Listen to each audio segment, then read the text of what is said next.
Welcome back, everyone. For today's video, we've got yet another ignorant young man who thinks he's going to educate the rest of us on a topic that he's obviously didn't bother to research for himself. So instead of any actual information or education, he's going to toe the party line and feed us more of the same propaganda that we've already heard. I suppose it's par for the course with these feminists, though.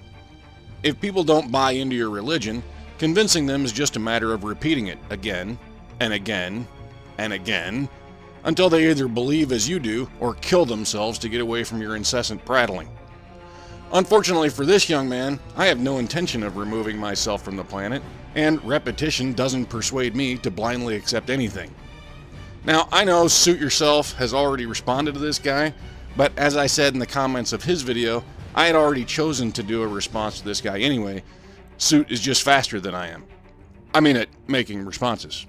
I have no idea what he's like in bed. Get your minds out of the gutter, you sickos. Now, I'm gonna at least try not to yell or just fling insults at this young man because I don't think he's a bad person. I think he's just a bit ignorant about the particular topic, which, frankly, is part of the reason he irked me a little bit. He presumes to tell everyone else what feminism is, yet doesn't seem to have done any research on his own about this topic.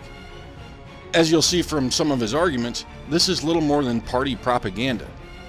Now, note that I did say try not to. I can't make any promises, as I do tend to react badly to total incompetence and willful ignorance. So if I slip and call you names, I apologize up front for that. It's just one of my character flaws, and yes, I know I already called you Zorg in the title. I really couldn't help it. You do look a hell of a lot like him.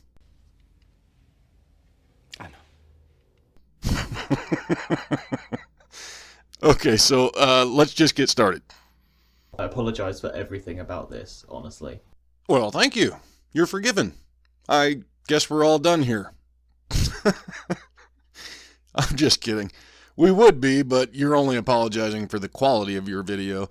It's not the quality of the video that I really cared about. This has much more to do with the things you say.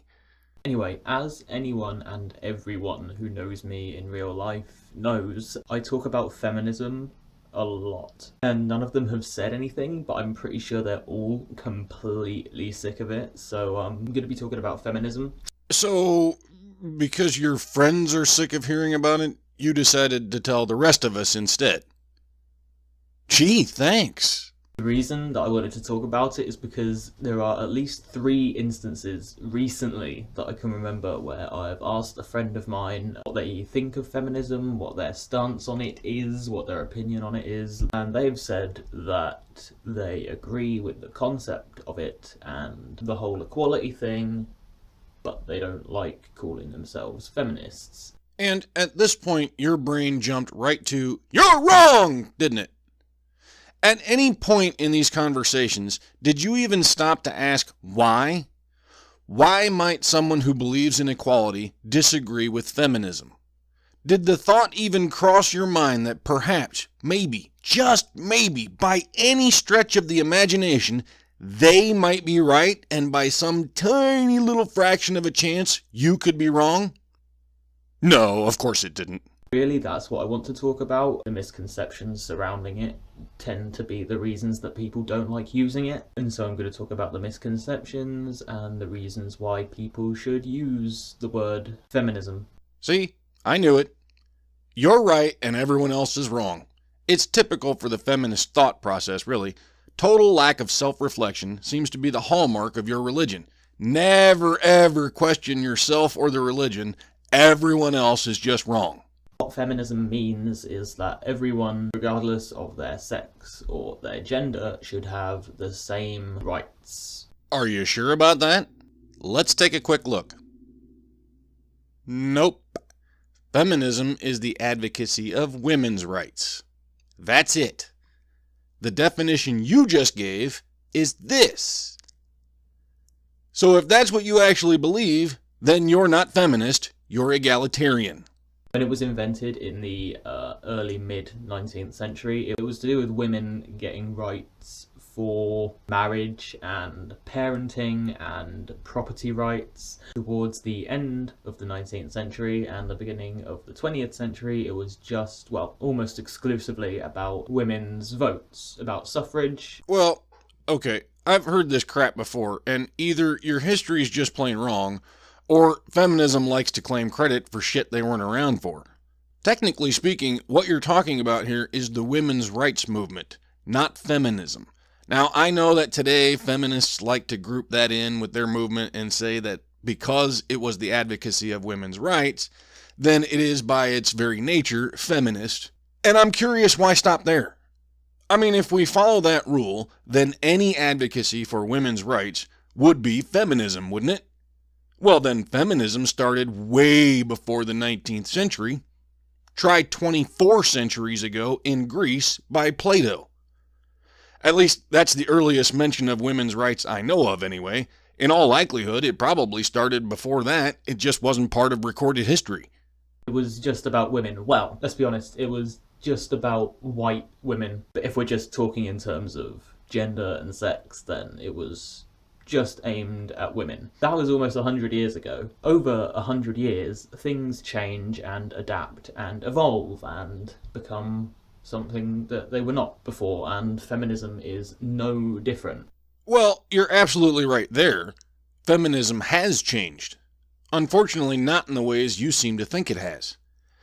If I grant you that the women's rights movement was feminism, then I would also grant you that feminism began with a worthy cause. I don't grant you that, but for the sake of argument here. Now, that worthy cause achieved its goals. Women have every single right that men have now. In Western democracies, anyway. There is no barrier to what women may do if they wish to do it, other than the barriers they place upon themselves by their own choices. So what does feminism push for today then?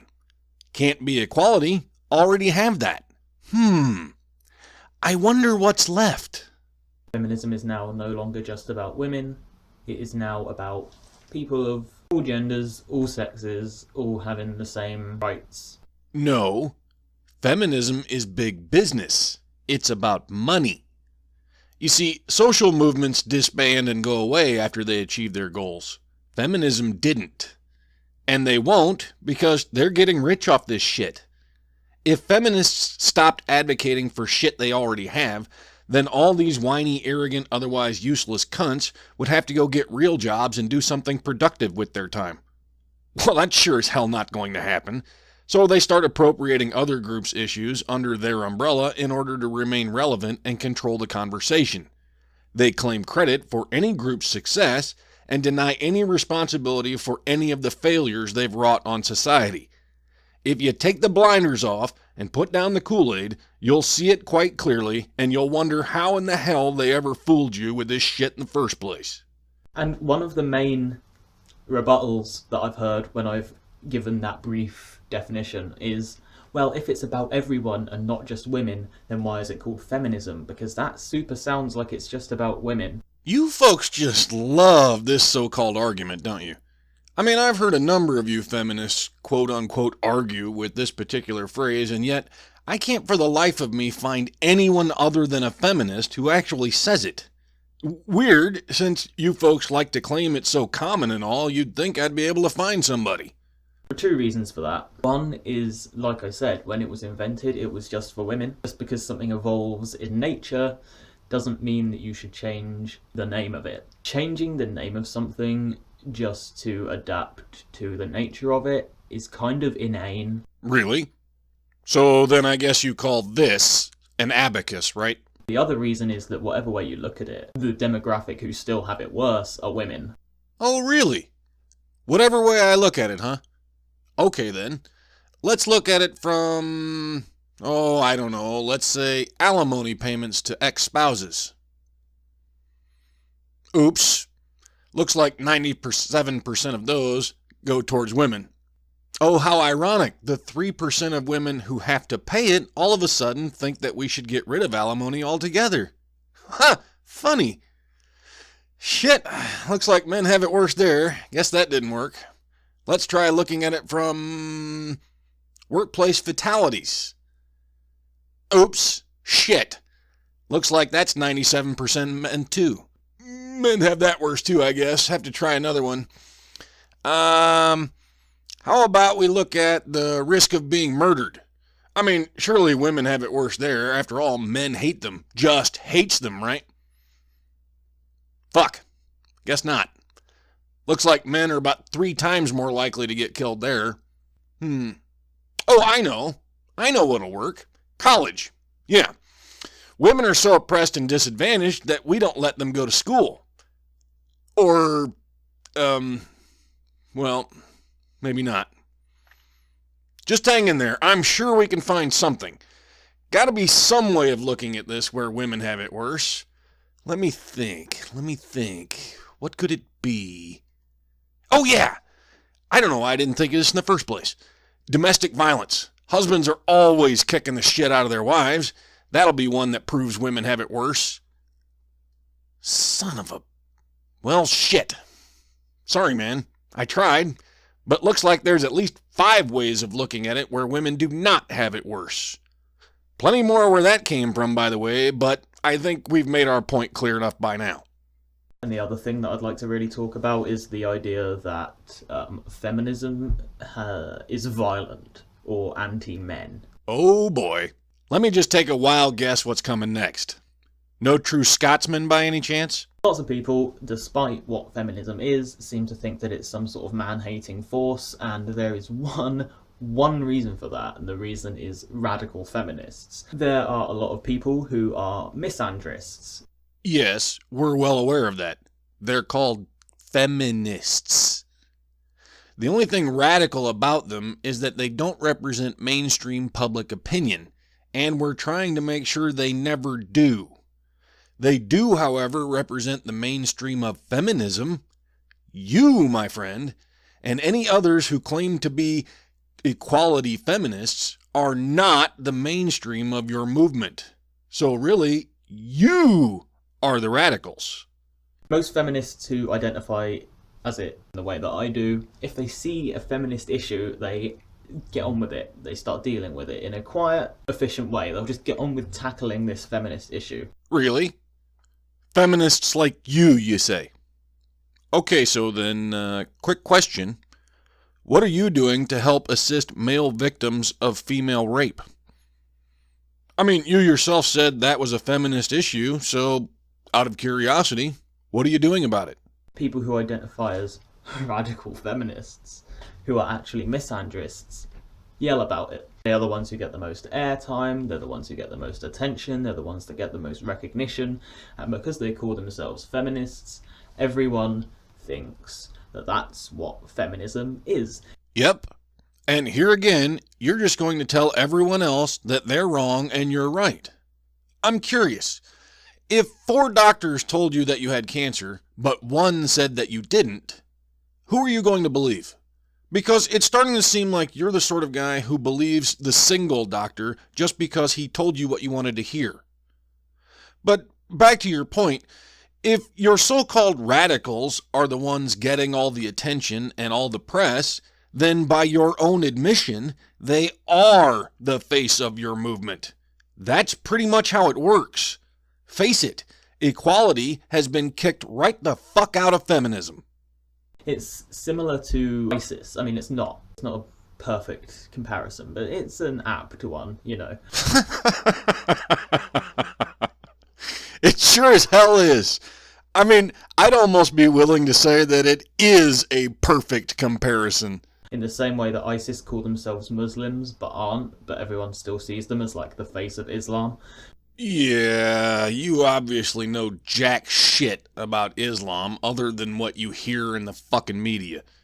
There are people out there far better qualified to correct you on that than I am, so I won't bother, but ISIS is Islam, whether you like it or not. They are the real deal.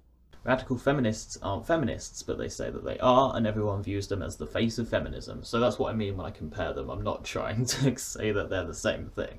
Oh, I know what you meant by your comparison, and that's why I said it is a perfect comparison.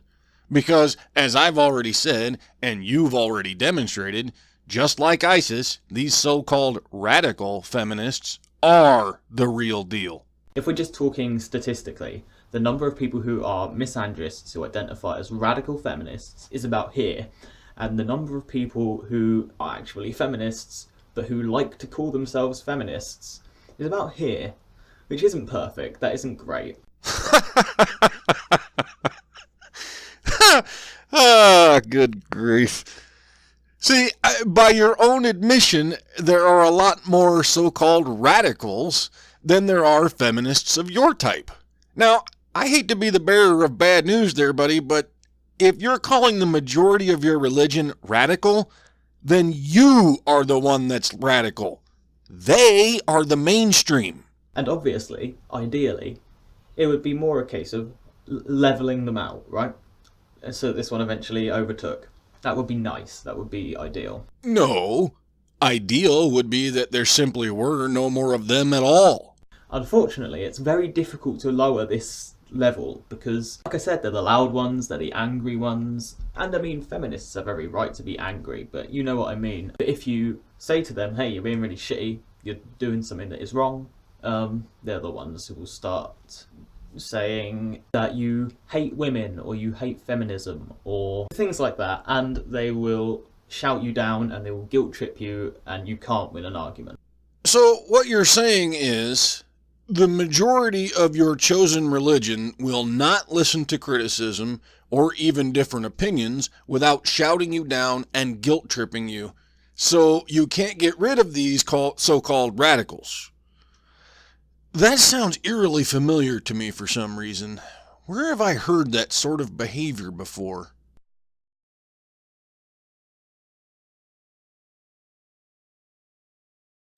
Oh, right. A cult. What needs to happen instead is we need to increase the number of people who correctly identify with feminism, because what that will do is it will give them more of a platform, it will let them speak more. People will start to take it more seriously. People will start to realise that that's actually what feminism is, that's actually what feminism is about. And so the only way to get rid of the so-called radicals is to give them more followers and a bigger platform. Are you fucking serious right now? Did you think about what you said there at all, or was this your attempt at some sort of Jedi mind trick shit? I also encourage more men to identify as feminists, because two things will happen if that happens. 1. They stop being logical or in any way rational. 2. They stop being productive members of society and spend their entire day crying into a pillow about how horribly unfair the entire fucking world is. Am I close? 1 is that men will start to realise that it's okay to publicly admit to being a feminist, which a lot of them don't. Well, I guess my first one was close. Being a feminist does seem to require that you stop being logical or rational, so openly admitting that you're one is basically the same thing. The other is that it will make more men realise that feminism includes them, which is always nice and accurate. Well, I guess my second guess wasn't that far off either. We've already seen the effect feminism has on men, and yeah, they essentially stop being productive members of society and spend their time whining about how unfair the entire fucking world is. Damn, I'm getting good at this guessing shit with you feminists. Hopefully you take on board all of that. Hopefully you agree with a lot of it. I just think that everything would be better if more people understood that feminism is not a hateful force. It is an inclusive and calm force, and it is only about equality and not violence or anything of that nature. And hopefully you've actually listened instead of letting things go in one ear and right out the other. Mull it over, actually think on it. Challenge those feminist ideals you have stuck inside your head. Open your eyes and take a good, hard, critical look at your religion. See if it really does hold up to what you think it is. Because I'm betting if you really think on it, you'll find that reality is much different than what's in your head. And I think everything would indeed be better if people did understand what feminism actually is. Better if they understood that reality doesn't live in a dictionary and that social movements do not remain once their goals have been achieved unless the real goal is something more than the pretty little ribbon they tied around the box so that you'd think it was pretty. Now, I did see that this young man responded to Suit's first video, so at least he saw some of the criticism. I don't know if he's actually listening and thinking about any of it. His response to Suit certainly didn't appear as though he spent much time mulling it over or even considering that his own views could even possibly be wrong, but I don't know. Maybe he did. Maybe he didn't. Thankfully, I'm not inside this guy's head, so I have no way to know for sure. At any rate, I hope you got some entertainment out of this video. For Tom, if you see this, I hope you at least take the time to consider the points. Even if I haven't changed your mind, and I have no reason to suspect that I have, at least think on your viewpoint and make sure you really know whether you believe the things you said here or if you're just parroting the party line. That's it for this time, folks. Remember to like and subscribe, and I'll see you all next time.